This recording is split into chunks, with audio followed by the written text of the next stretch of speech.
पंचायत चुनाव की शुरुआत से ही हमने ये कहा और निर्वाचन आयोग, राज्य सरकार, राज्य के पुलिस के अधिकारी, इन सब से ये मांग थी कि निष्पक्ष और शांतिपूर्ण चुनाव हो।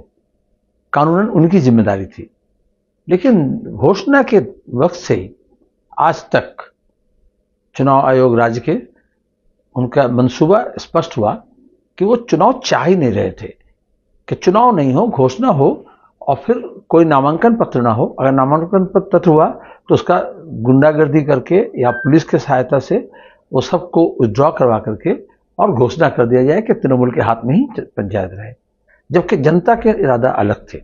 वामपंथियों के नेतृत्व में, सीपीआईएम के नेतृत्व में हमने पिछले 1 साल से भ्रष्टाचार के विरोध में जो आंदोलन कर रहे थे और जनता के अंदर जो जागरूकता पैदा हो रहा था, तो पुलिस हो या सीबीआई हो या ईडी हो, वो जो चोर हैं, जो धांधली करने वाले हैं, जो भ्रष्टाचारी हैं, उनको पकड़ने में बहुत उनके रोल संदेहजनक है। जबकि हाईकोर्ट के निर्देश से ये जांच हो रहा है, राज्य के पुलिस नहीं करेंगे, ईडी सीबीआई नहीं करेंगे, वो चुनावी समझौता कर रहे हैं। इसी कारण हमने कहा कि जनता को अपने ऊपर भरोसा करना पड़ेगा, जनता को लामबंद होना पड़ेगा, और वो हुए। हमने कहा कि गांव जगाओ और चोर को भगाओ। गांव जगा। आज चुनाव की स्थिति में ये स्पष्ट हुआ कि सरकारी जो अमला थे या जो अफसरान के साथ साथ चुनावी कार्यकर्ता थे या चुनाव आयोग ही ले लो आप, या पुलिस के बंदोबस्त करो, वो सब में इतने ढील थे कि इसी तरह से हुआ है।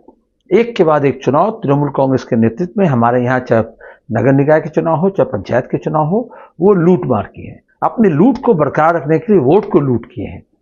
और इस बार नामांकन पत्र से लेकर के अब तक चुनाव में लोग जिस जोश खरोश से हिस्सा लिए, इससे ये बात स्पष्ट हुआ कि बंगाल में लोकतंत्र को फिर से बहाली करने के लिए और हमारी जो विकेंद्रीकृत पंचायत राज सिस्टम है उसको फिर से दोबारा जनता अपने हाथ में लेने के लिए तैयार है।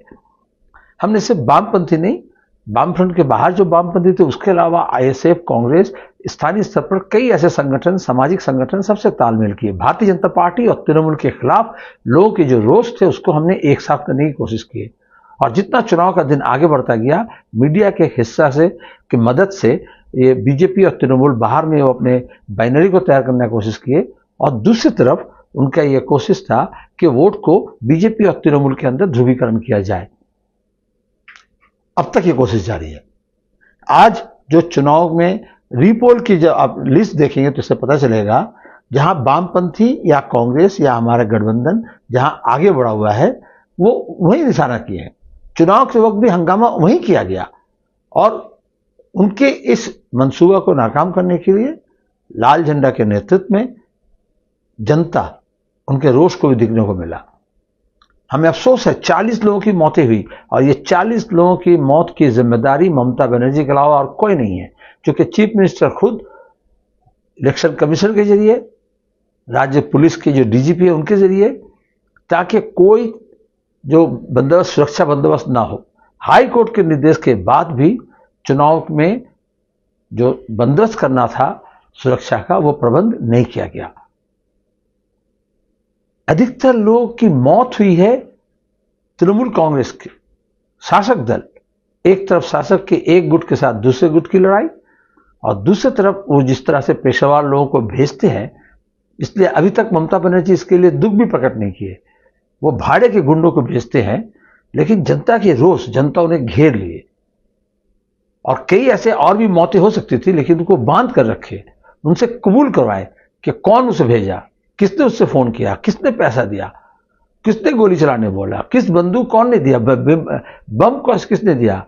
हम पिछले 6 महीने से कह रहे थे, मुख्यमंत्री ने घोषणा की कि जितने बम के कारखाने हैं, जितने जो असाइल हैं, वो सबको है वो आप उसको जब्त करो, लेकिन पुलिस ये काम नहीं किए।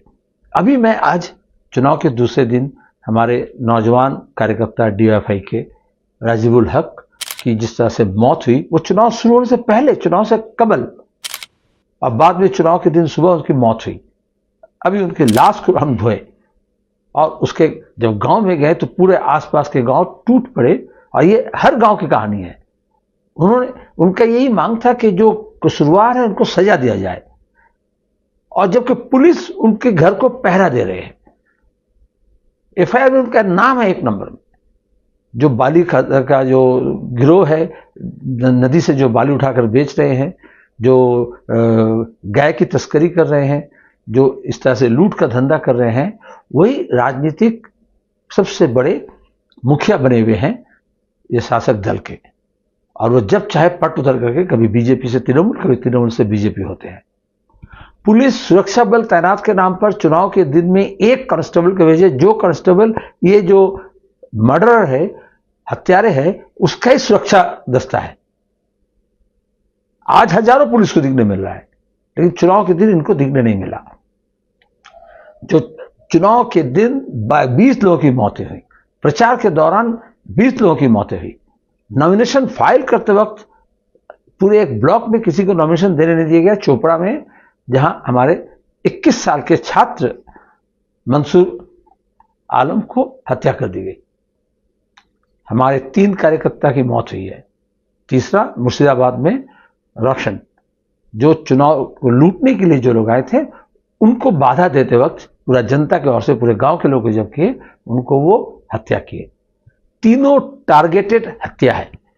जो नए पीढ़ी के नौजवान हमारे साथ आ रहे हैं, लाल झंडा कंधे में लेकर, मसाल लिए हुए गांव में आगे बढ़ रहे हैं, बाकी लोगों को संगठित कर रहे हैं, उनको वो एलिमिनेट करने की कोशिश की है। लेकिन हम ये कहते हैं कि ये हमारे साथियों को हत्या करके हमारे कदम को रोक नहीं पाएंगे।